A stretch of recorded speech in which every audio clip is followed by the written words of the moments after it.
Jaya Gopi Jana Vallabha Givaradhari Yasodanandana Braja Jana Ranjana Yasodanandana Braja Jana Ranjana Yamunatira Vanachari Munatira Vanachari Jaya Radha Madhava Kunja Bihari Jaya Radha Madhava Kunja Bihari Hare Krishna Krishna Krishna Hare Hare Hare Rama Rama Rama Hare Hare Hare Krishna Krishna Krishna Hare Hare Hare Rama Rama Rama Hare Hare Jaya Prabhupada Jaya Prabhupada Prabhupada Srila Prabhupada Jaya Prabhupada Prabhupada Prabhupada Srila Prabhupada Jai Shri Prabhupada Ki Jai Srimad Bhagavatam Ki Jai. Welcome devotees. Thank you for joining the class. Om Namo Bhagavate Vasudevaya. Om Namo Bhagavate Vasudevaya. Om Namo Bhagavate Vasudevaya.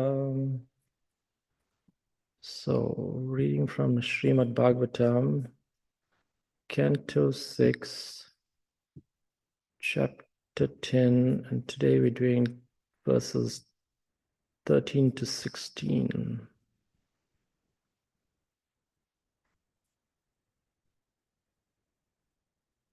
So 13, 14 doesn't have a purport. I think 15 doesn't have a purport, and then 16.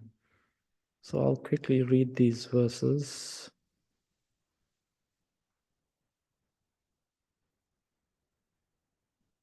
(13 and 14). Athendro Vajram Udhyama Yamya Nirmitam Vivakarmana Munhe Saktibhir Utsikto Bhagavat Tejasanvitaha Vrito Deva Gane Saver Gajendro Pari Asobhata Stuyamano Muni Gainas Trilokyam Harsayan Eva. Translation by His Divine Grace Srila Prabhupada.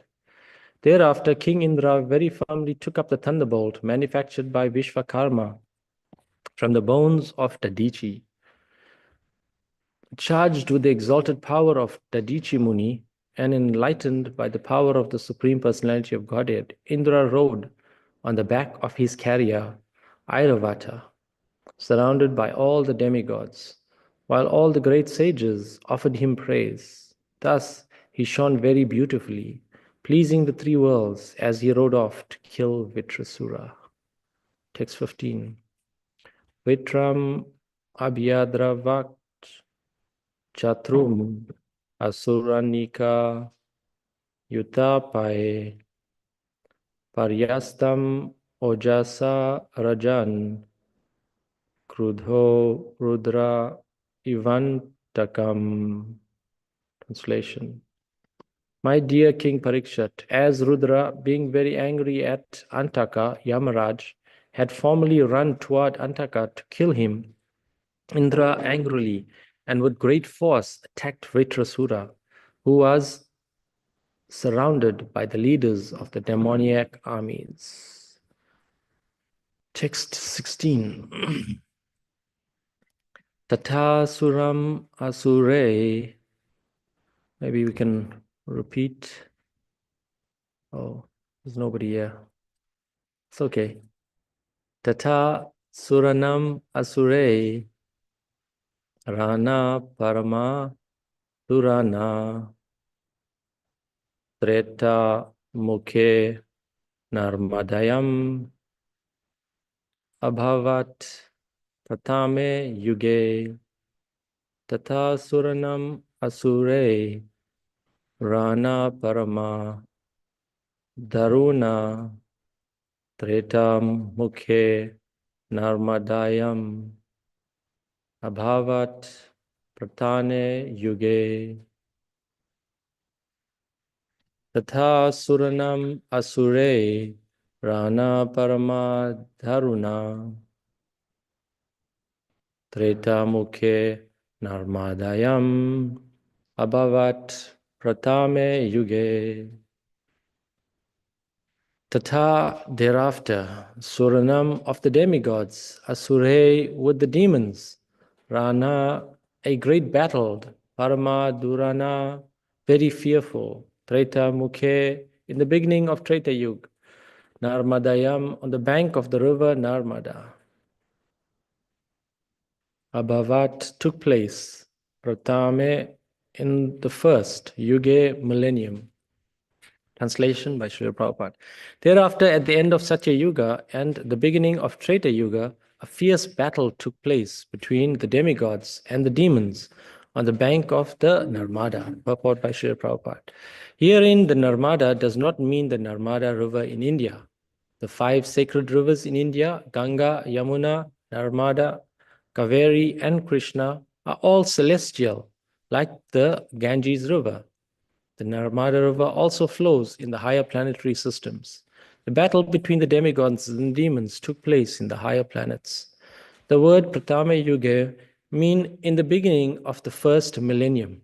That is to say, in the beginning of the Vaivasvata Manvantar. In one day of Brahma, there are 14 Manus, who each live for 75 millenniums. The 4 yugas, Satya, Treta, Dwarpa, and Kali, constitute 1 millennium. We are presently in the Manvantar of Vaivasvata Manu, who is mentioned in the Bhagavad Gita. Imam Vivasvate Yogam Proktavan Aham Avyayam Vivasvan Manave Praha. Now, we are now in the 28th millennium of Vaivasvata Manu. But this fight took place in the beginning of Vaivasvata Manu's first millennium. One can historically calculate how long ago that battle took place. Since each millennium consists of 4,300,000 years, we are now in the 28th millennium. Some 120,400,000 years have passed since the battle took place on the bank of Narmada. Om Gyana Timarandasya Jananjana Shalakaya Chakshurumitam Yana Tasmai Shri Guruve Namaha. Vanchakalpa Trubhyascha Kripa Sindhureva Cha Patita Nama Pavana Vaishnavabhyo Namo Namaha. Jai Shri Krishna Chaitanya Prabhu Nityananda Shri Advaita Gadadhar Srivasti Gaur Bhakta Vrinda. Hare Krishna Krishna Krishna Hare Hare Hare Rama Rama Rama Hare Hare. So we see Indra is now ready for battle in these verses.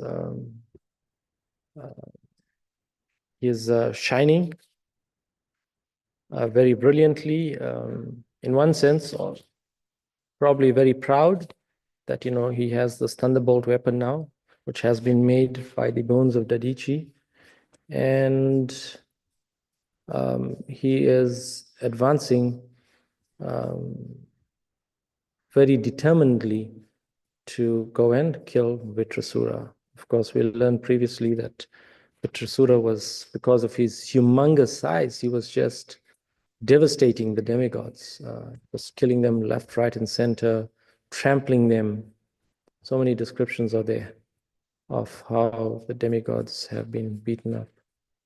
So, of course, we read that the demigods have approached the Supreme Personality of Godhead. So when they were in trouble, they approached the Supreme Personality of Godhead. And in this way, he gave them the prescription that the bones of Dadichi is required to make a powerful weapon that can kill Vitrasura. So here in this verse 16, of course, Prabhupada is giving the calculations of how when the battle actually took place. I'll just quickly copy and paste the translation or the calculation from the 8th chapter of the Bhagavad Gita, where the duration of Lord Brahma's life is given, and how these calculations all work together. Yeah, when I was again reading the 8th chapter of Bhagavad Gita, and just trying to wrap my head around all these large numbers, I had forgotten that the 8th chapter was there, and all of this information, well, a lot of this information was given even in the 8th chapter. So it seemed like I was reading it for the first time.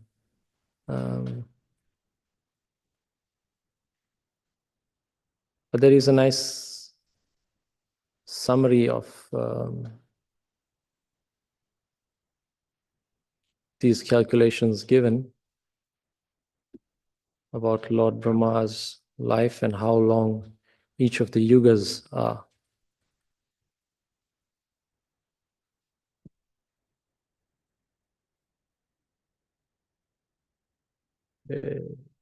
Copy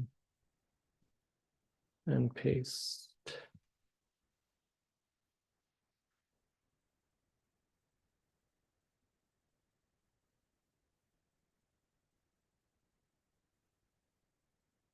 Nagari connections.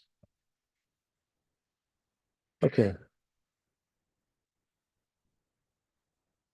So we can see from here that the duration of Satya Yuga was 1,728,000 human years. Treta Yuga, 1,296,000 years. Dwarpa Yuga, 864,000 human years, and the duration of Kali Yuga is going to be 432,000 years. So we understand in Satya Yuga, of course, the main attributes of Satya Yuga was, there was a lot of virtue, wisdom, and there was no vice. That was, Satya Yuga. So then Treta Yuga came 1 million years later, 1.7 million years later, and of course, vice was introduced. And then Dwarpa Yuga, we saw that virtue started to decline. Vice was also on the increase. And of course, now we're in Kali Yuga. Kali Yuga, we're already 5,000 years into. Of course, we understand that Lord Chaitanya Mahaprabhu, the yellow or golden incarnation, appeared more than 500 years ago. And it is characterized by this age of quarrel and hypocrisy. So we can understand that Lord Brahma, he lives 100 years. And if you do the sums of 1 day of Brahma is 4,320,000 years long.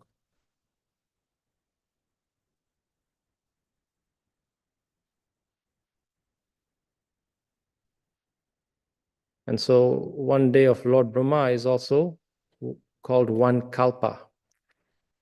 And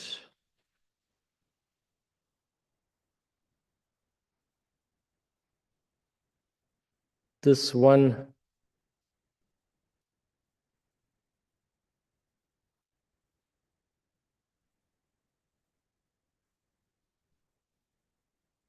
day of Lord Brahma includes 1,000 cycles of the 4 yugas. So if you start doing all the maths, you see it does add up. So in total, if you calculate, so that's 1 day of Lord Brahma. Then, of course, there's the night, which is the same duration. So it's 12 hours daytime, 12 hours nighttime. And so if we do the calculation, we see that Lord Brahma, he lives 311 trillion, 40 million years. So of course, all these huge numbers. There's one conversation where Srila Prabhupada, someone was asking some questions about all of these numbers, and essentially Prabhupada said, you don't have a brain big enough to understand, all of these big numbers. We should just, focus and try to understand how infinitesimally small we are. That, we should put some energy compared to the Supreme Personality of Godhead. So we understand that there are 14 Manus during the one day of Lord Brahma.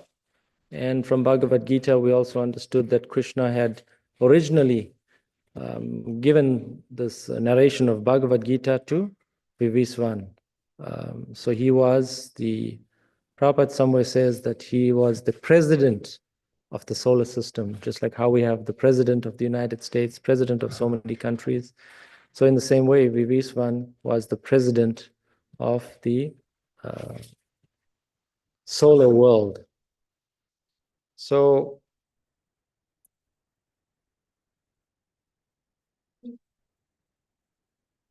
we understand that the living entity is the marginal energy of the Lord. We are qualitatively the same, but quantitatively very small. So Bhagavad Gita gives the size of the living entity 1/10,000th, the size of the tip of your hair. And so very minuscule.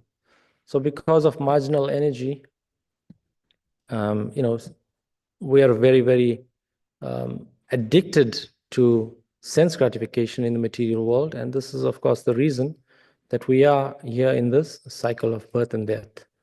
So we've been transmigrating through 8,400,000 species of life. And the idea is that, in the material world, we continually transmigrate between these different bodies. We understand that even the demigods, they are within the material world. So even though the higher planetary system, they are within the material world. And so the same goes for, all the animals, beasts, demigods, all within the material realm. So the idea is that we should not even aspire to go to the higher planetary systems, because after some time, some duration, as you can see, these calculations are very large numbers. So after some time, we will gradually fall back down and continue in the cycle of birth and death. We want to make a plan to be able to get out of the cycle of birth and death and go back home, back to Godhead, back to the spiritual world where we have our spiritual body. So unlike in the material world, there's 8,400,000 species. In the spiritual world, we just have our original spiritual body. So the idea is that the living entity gradually, when he takes a human form, he has this ability to inquire, who am I, what is my purpose? And in this way, if he is fortunate enough to get the mercy of a devotee, then he can start his journey back home, back to Godhead. Take up spiritual life very seriously, and understand what is needed to go back home, back to Godhead. So we see the general path that the living entity follows is that, he's always going, taking birth, and then falling down again gradually, because he's not practicing spiritual life very seriously. So Bhagavad Gita gives, the process of how this gradual transmigration works. That first there is rains, and the rains, they form into grains when they fall on the earth. Then these grains are eaten by man, and when it is eaten by man, it is transformed into semen. And of course, it is the semen that impregnates a woman, and gradually the living entity takes a human form again. And of course, in this human form, the ability is there to perform yagya. And again, by performing yagya, praying for rains, rains will come again, and the cycle perpetuates itself. Our understanding is that, of course, Krishna is the original Supreme Personality of Godhead, the absolute truth. And from him, so many emanations come, so many expansions come. And I think I previously posted that diagram showing the material world, the spiritual worlds. This diagram here that I found is also very similar, but gives a little more details about the different manus, the different manvantars. I'm pasting it on the connections group again. I hope it'll paste. Yes, it does paste. How do I move it? There you go.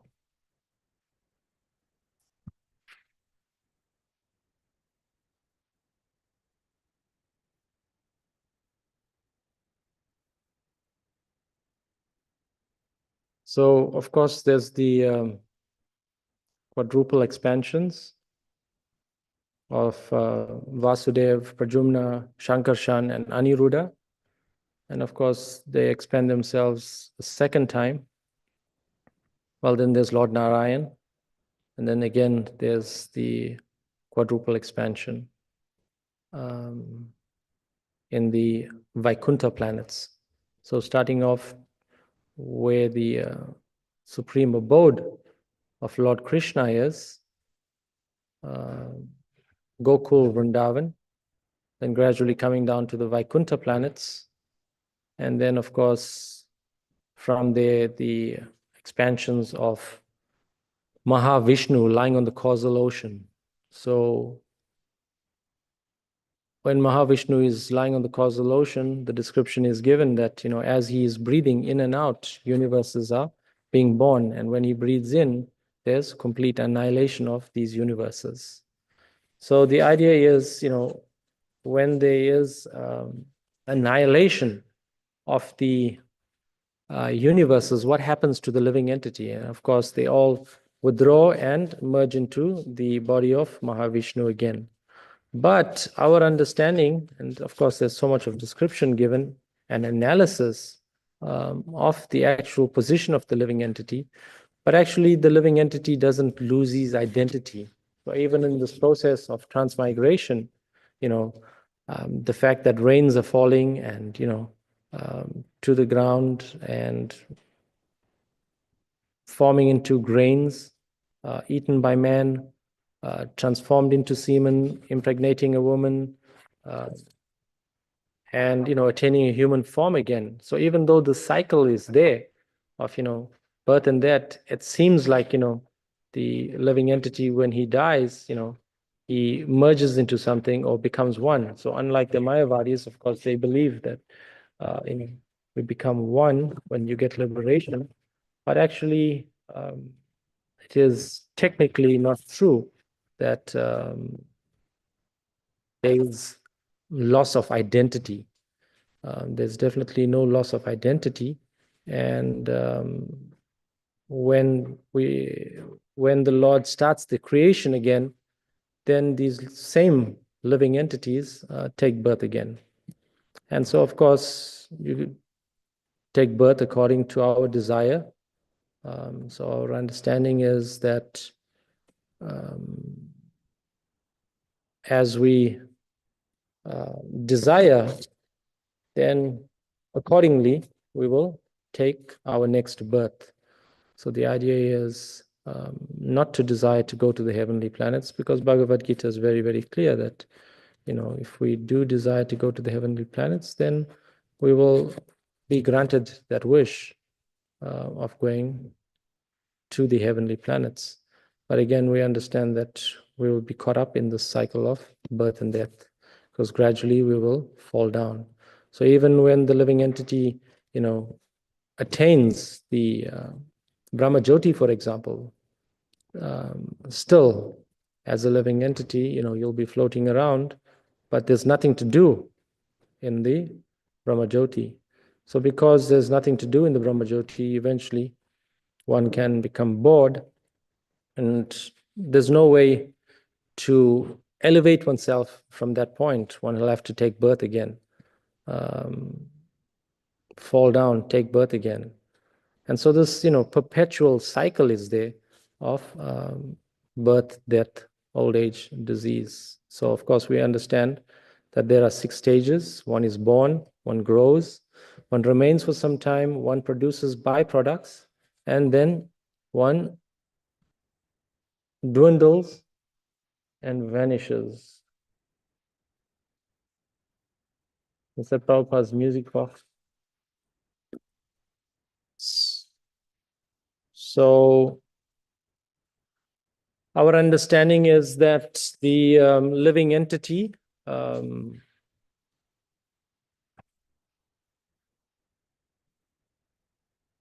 has been transmigrating for millions and millions of births. We're very, very fortunate to have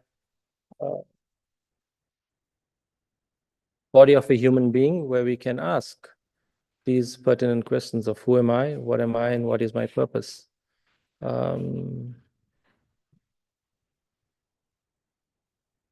So we see, as far as these verses are concerned, the Vedas give us, descriptions of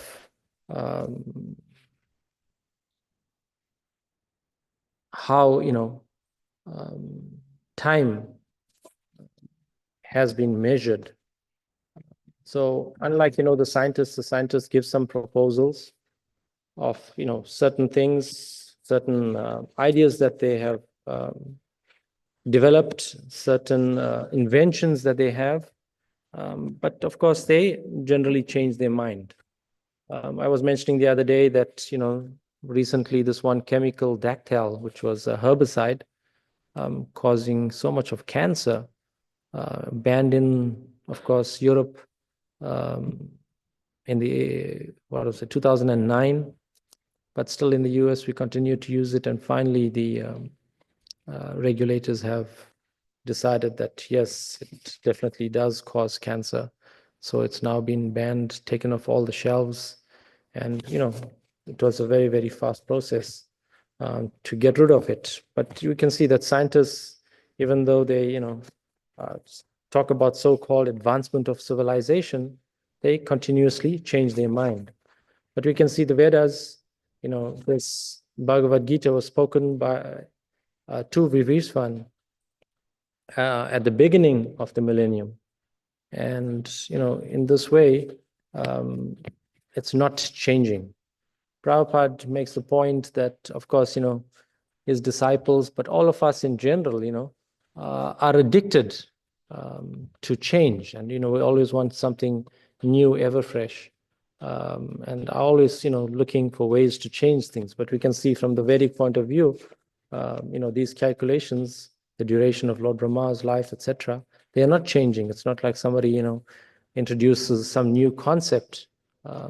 They have been there since time immemorial. And this is why the Vedas are very authoritative in what is spoken. It's coming in disciplic succession. Of course, that is the main criteria, that things haven't been changed along the way. So this Bhagavad Gita, for example, also hasn't been changed along the way. It is, like Prabhupada said, as it is, spoken by the Supreme Personality of Godhead, Lord Krishna. Then there was, in text 15, my dear King Parikshit, as Rudra, being very angry at Antaka, Yamaraj, had formerly run toward Antaka to kill him, Indra angrily and with great force attacked Vritrasura, who was surrounded by the leaders of the demoniac army.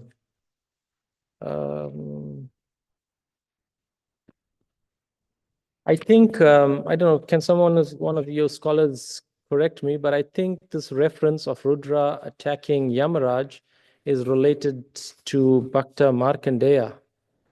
I think that was the only pastime I found where Lord Shiva had attacked Yamaraj. Is that correct? Nobody remembers. Okay, that's fine.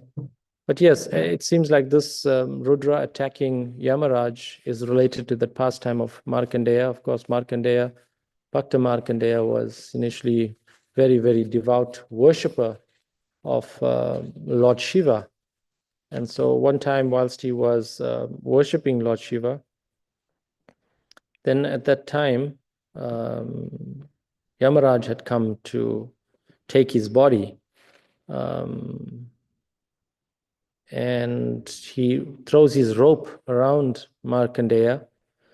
And also at the same time, because he was worshipping Lord Shiva in the form of a Shiva Lingam, the rope also wrapped around the Shiva Linga. And so when he pulled, Lord Shiva appeared in all fury and attacked and killed Yamaraj. And then in that pastime, it's later explained that, of course, at the request of the demigods, Lord Shiva was, Yamaraj was brought back to life.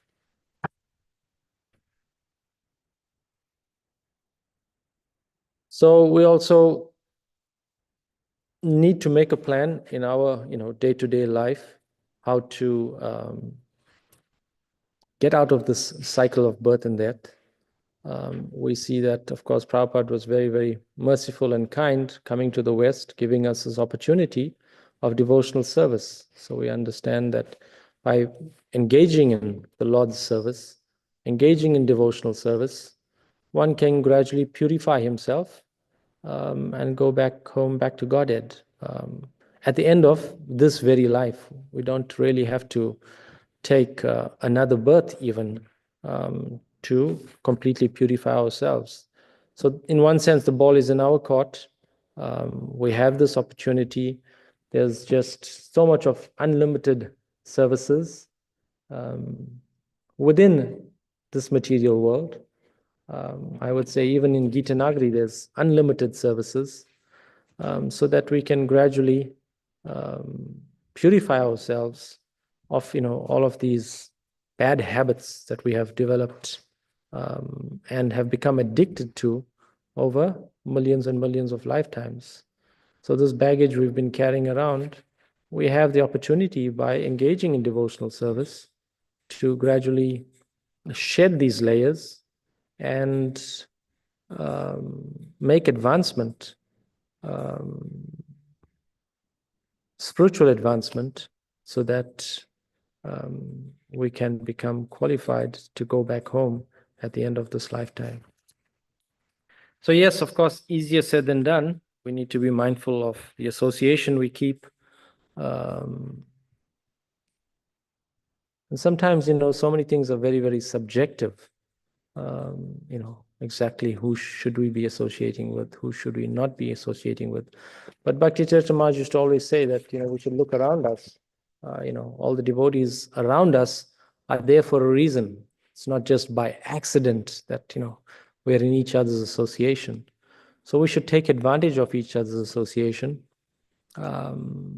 and develop, loving relationships so that we can spend our time hearing, chanting, and preparing to go back home, back to Godhead. We should try to see the different lessons that different devotees are teaching us.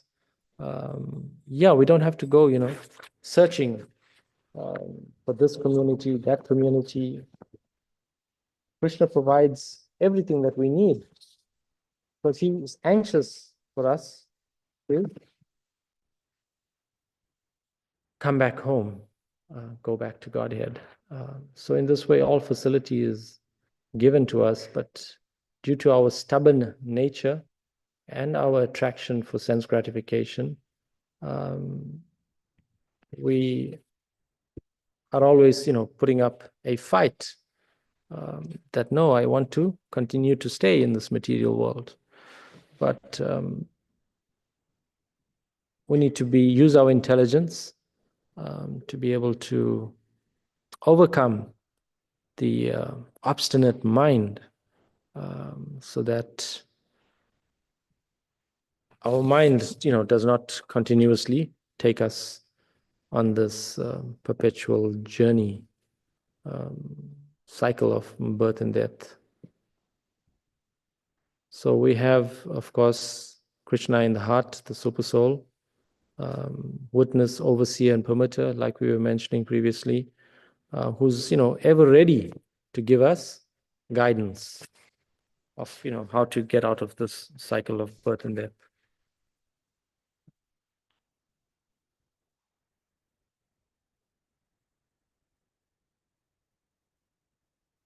So I was thinking about Dadichi, and of course, we understand from this chapter that initially he was being very tricky. He didn't willingly, initially, just to test, initially willingly give up his body. He was explaining how, do you know the pain that one experiences when one dies, when the soul has to separate from the physical gross body? Do you understand what kind of pain? And of course, we understand that it's a very, very intense pain, and it's explained that it's even more intense than childbirth. So for ladies who have given birth, it's just excruciating pain. This birthing process. So in a similar way, when the soul separates from the body, a very, very painful process. And for those that have, seen devotees, taking care of devotees or even non-devotees that have left their bodies, those in the nursing field that, have witnessed death, it's a very, very painful process. And so because it is so painful, of course, as devotees, we understand how are we going to remember Krishna at the time of death, if this is the case. So the idea is by practice. We've seen so many devotees pass, and if we are able to practice reading, chanting, hearing about Krishna, then in this way it becomes a little simpler at the time of death to remember Krishna. So many examples are there. Of course, the classic example of Ajmil is there, that he was just calling out to his son, Narayan, and just by that very act of calling out to Narayan, the Vishnu Dutas came to take him. So, of course, in the case of Dadichi, we'll, I think, continue reading that in Dadichi, when his soul had, separated from his material body, it was a very seamless process because of his, austerities that he was able to perform. Very, very advanced devotee. It was not a difficult process for him to give up his body. So, he followed a sequence of events where he was able to leave the body. And now we see that at this juncture, the weapon has been created from the bones of Dadichi, and Yama and Indra is approaching Vritrasura with great force, ready to kill him.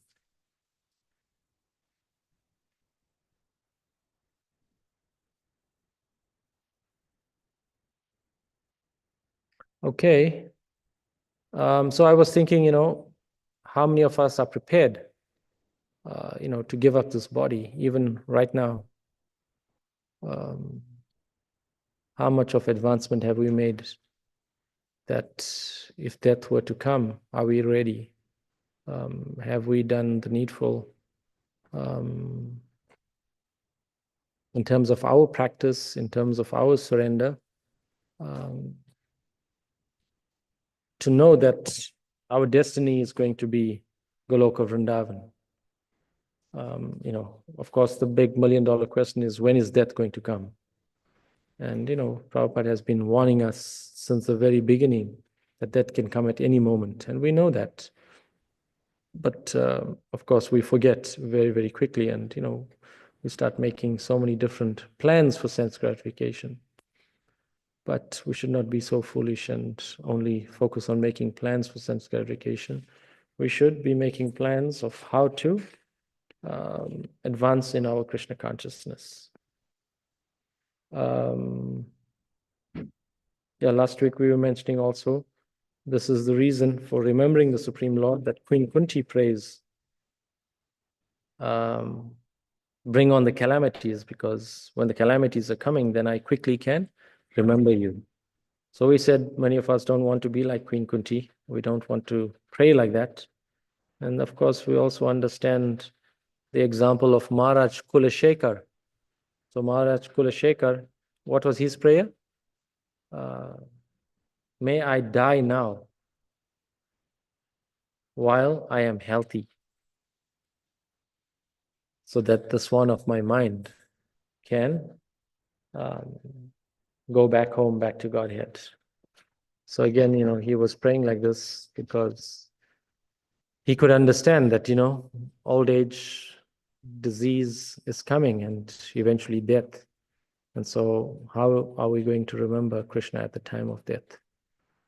So if we are not able to remember Krishna at the time of death, at least we can have devotees around us who can chant for us whilst we are making the transition.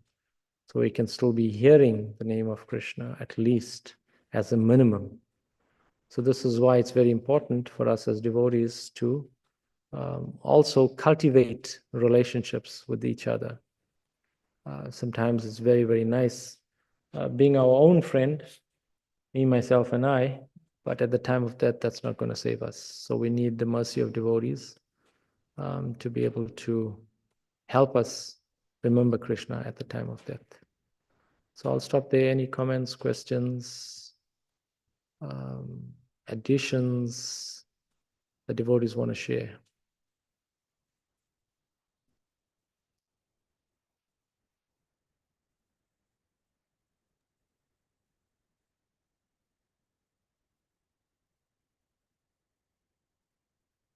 Please go ahead.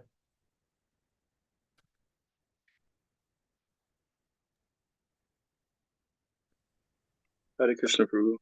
Go. So one of these last points you mentioned was that whoever is around us, that's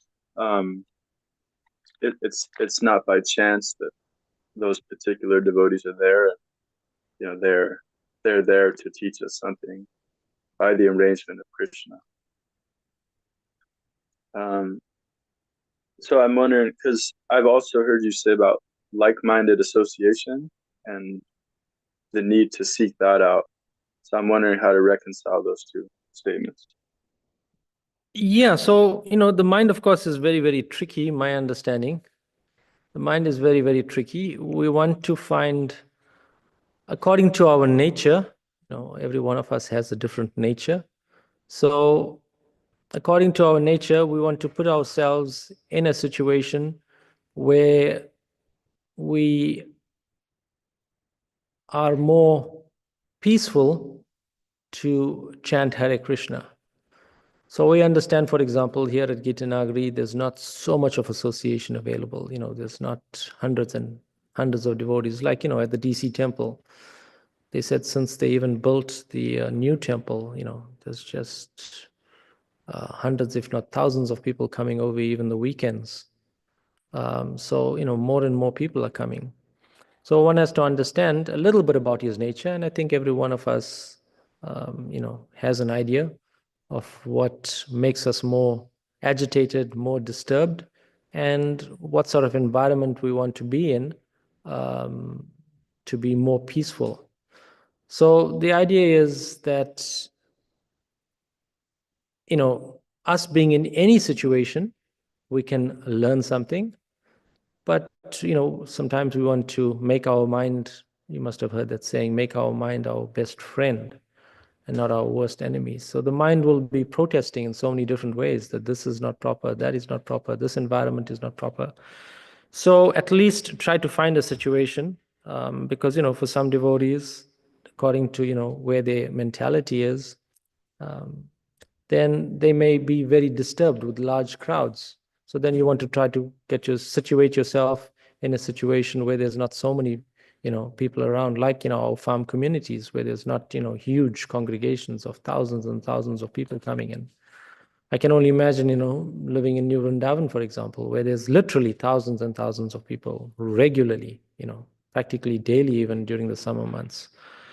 So, if one is not situated like that, then accustomed to that, or becomes very agitated or disturbed, then don't live in a situation like that. And then, of course, the converse is true, that because it is so quiet here in Gita Nagari, that one can hear their mind beating the drum constantly. So if you need more association, more devotee association around lots of people, opportunities to preach, at every moment in the day, new persons to preach to, then one should, seek out our city projects where there's, ample opportunities for that. So according to your nature, situate yourself. But my understanding is that, in either situation, there's so much of work that we can do. There's so much that we can learn from the, devotees living around us. So even if we may not be, properly situated, then you can still learn so much by, making friendships. Because ultimately, we find that a lot of these arrangements we're trying to make, is material arrangements in one sense. And we are trying to shed so many material layers that we have become conditioned by, transmigrating through so many millions of lifetimes. So, from that point of view, we're shedding, so many of these material layers. It really doesn't matter which environment you're in.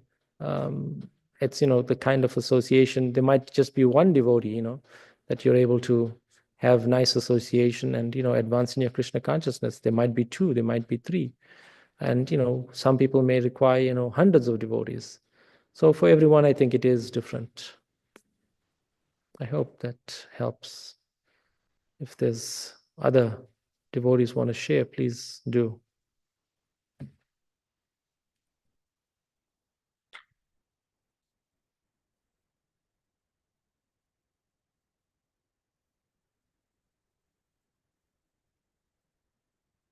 Yeah, I've heard different accounts.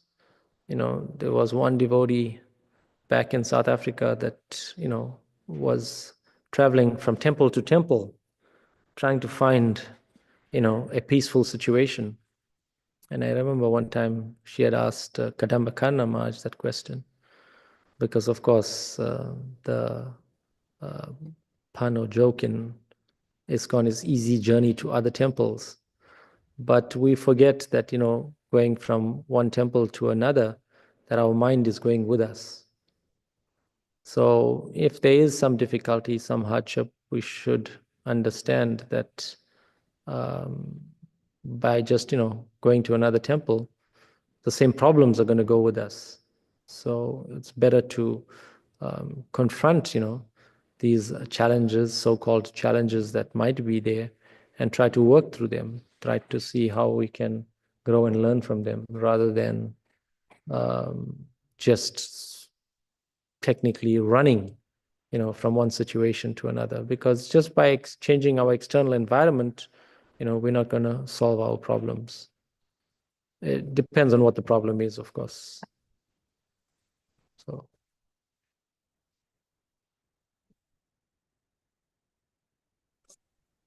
Hare Krishna Prabhu. Haribol Mother Jambavati. All glories to Srila Prabhupada. Thank you for a very nice class. I was just thinking when you were talking about, temple hopping, that Maharaj used to say, there's no perfect temple because every yatra has its own unique challenges and issues, that you have to work through. So there is no perfect temple. And like you say, we take our stuff with us also. Thank you.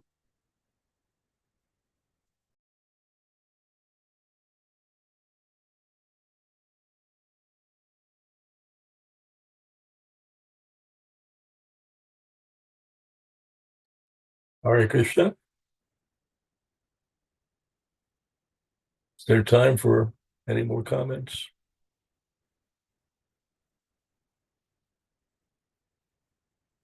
Hello, Dhruva Prabhu. Hare Krishna. Can anybody hear me? I can hear you, Prabhu. Dhruva Prabhu, can you hear me? It seems that maybe Dhruva Maharaj can hear you. I think the deities have arrived, so. Maybe so. Oh, he's taking us for a walk, so we can continue.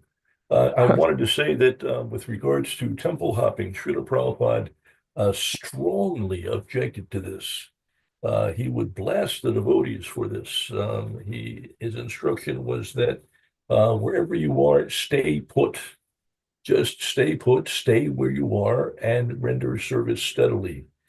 He lamented the fact that it was difficult for us to accomplish things, to progress in the mission because devotees were so restless and constantly moving here and there.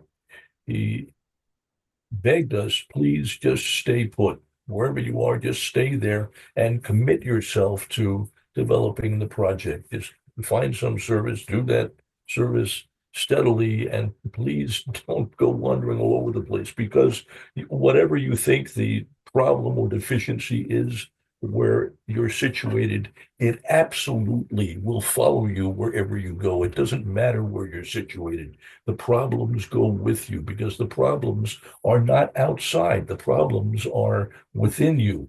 And wherever you go, those problems go with you. When you rectify your consciousness, there are no problems. All the problems vaporize, everything disappears. No more problems. The problems are within us. The problems are within our heart. Doesn't matter where you go. If you rectify your heart, everywhere becomes the perfect place. So Srila Prabhupada pressed us to, please stay put, don't go running here and there. It was a perennial problem in ISKCON. Devotees always wanted to run here and there. And I wanted to say that Dhruva struck a chord with me when he mentioned the pain of death, and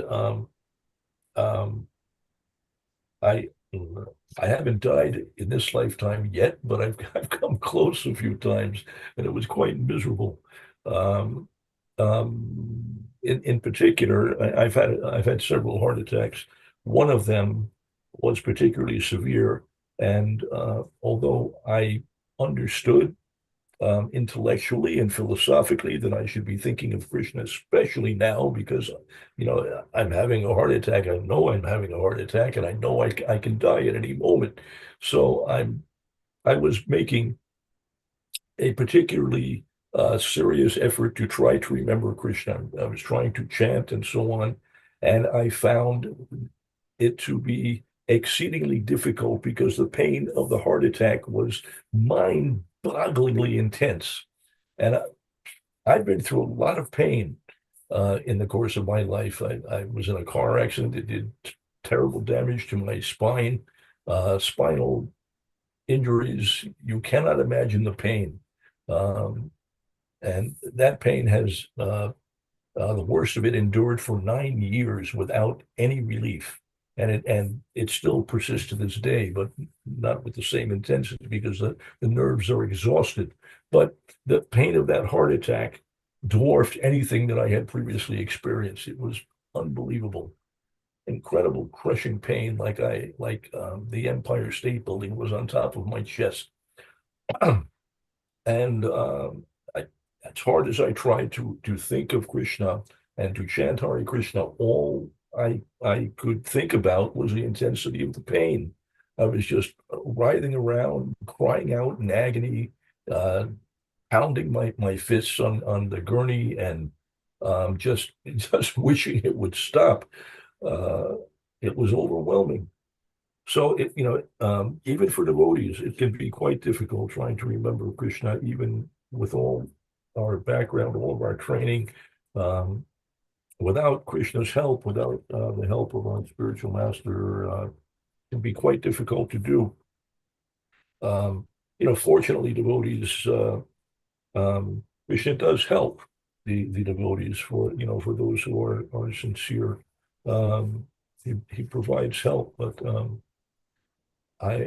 anyway, just a warning that and that help is don't count on that necessarily, because depending upon your circumstances, you may not necessarily get help depending a lot of factors. You may have committed some serious offenses or whatever.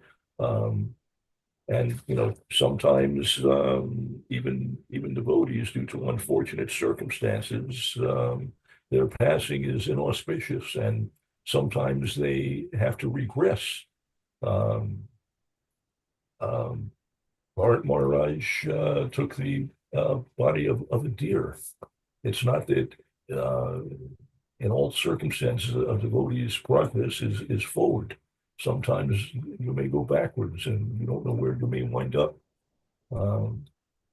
Anyway, just a warning that we really need to work on the practice of remembering Krishna, because it is, as Guru Maharaj suggested, it can be exceedingly difficult at the time of death to try to remember. Hare Krishna. Thank you, Taraka Prabhu. Yes, some days when I'm on a roll, I wake up and I think, yes, I'm ready for death. And then my leg starts to pain and I'm like, oh, Krishna, please help. My leg is sore. How am I going to do my service today? Oh, please. And that just becomes my total absorption. And then I very quickly realize, okay, I'm not ready for that. So, yeah, it is a tricky one. We just need to be focused, absorbed in devotional service. That's my humble realization. Just try to be absorbed in Krishna's service, in the association of devotees, so that we can practice remembering Krishna more and more in each other's association. Tarka Prabhu, Hare Yes. Krishna. All glories to Srila Prabhupada. I was just thinking about what you were talking about in terms of Srila Prabhupada, telling the devotees to just stay put. But I'm just thinking that must have been very difficult at that time, because devotees were so very, very young, and probably that concept of staying put was very difficult, for you. Compared to now, of course, when we get older, we tend to want to be in one place and more settled. Hare Krishna. Yeah, I suppose it was more difficult for some than others. The devotees, at least they always wanted to go to India, and quite often, if they went to India, they would wind up staying there for some time. But and they couldn't always do that because they didn't always have the money to do such a thing. But yeah, it was a problem that the devotees moved around quite a bit, and we were young and restless. Many of my god siblings we were mostly in our teens and early 20s at the oldest. There were a few devotees a few rare individuals were actually in their late 20s, and there were a few who were over 30, and you probably count them on the fingers of one hand. Might even been, just one or two were very, very young, and so, very restless. But most of the devotees, in my experience, most of the devotees did actually stay put. They were just completely preoccupied with the service that they had in their particular temple, and there was so much service to do. So they were just doing their service. And as far as association, I should say that even sometimes devotees were in situations where there was not a lot of association of other devotees. Um, Srila Prabhupada always assured us that we would have his association, and practically, and anywhere we went, we always had books with us, and you could, even if you were completely alone, even for extended periods of time, you could sit down and crack a book open and have the best association available on the face of the earth. That's always available to the devotees relatively easily. You don't have to go anywhere for that. So that was a great boon and solace to so many of us, because many of us did have to do services sometimes in situations in which we were either alone or nearly alone. Um, I did a lot of traveling in India, doing life membership, often alone or with just one other person. On Sankirtan, the devotees typically were on their own the entire day, um, and they were out the whole day. They came back to the temple just basically to take a shower and take rest, and they took prasad outside the temple, and all of their activities outside the temple. Was very, very busy, working very hard. But yeah, so Srila Prabhupada's association, it was his instruction that we read his books at least once or twice a day. I mean to say an hour or two a day, and that was tremendously uplifting. We got all the association we needed by reading Srila Prabhupada's books, and I don't remember really feeling a need for the association of other devotees apart from that. Um, um, I, the concept that we needed the association of other contemporary devotees was not so prominent at the time. I don't remember any of us really thinking that way. We weren't really thinking we needed the association of our God siblings so much. We were thinking we needed the association of our spiritual masters, Srila Prabhupada, a pure devotee. The rest of us were, some of us were good associations, some of us were not so great. The devotees were, very new to Krishna consciousness. They didn't necessarily know a lot. They weren't necessarily very fixed up. And sometimes, devotees were just in Maya, but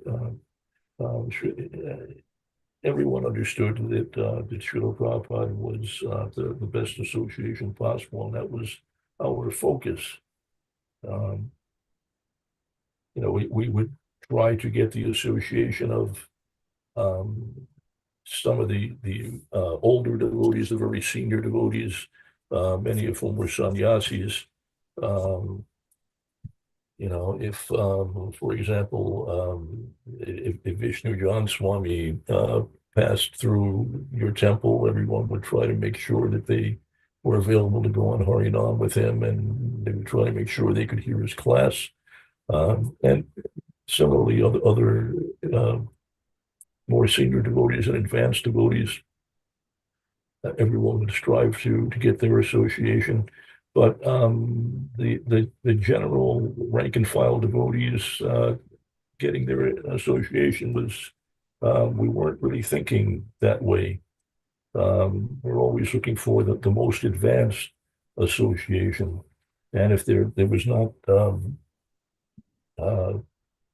more advanced association immediately available, then we would take shelter of Srila Prabhupada's books and recordings as well. And my temple, the New York temple, there were recordings of Srila Prabhupada playing over the PA system through the entire temple 24 hours a day.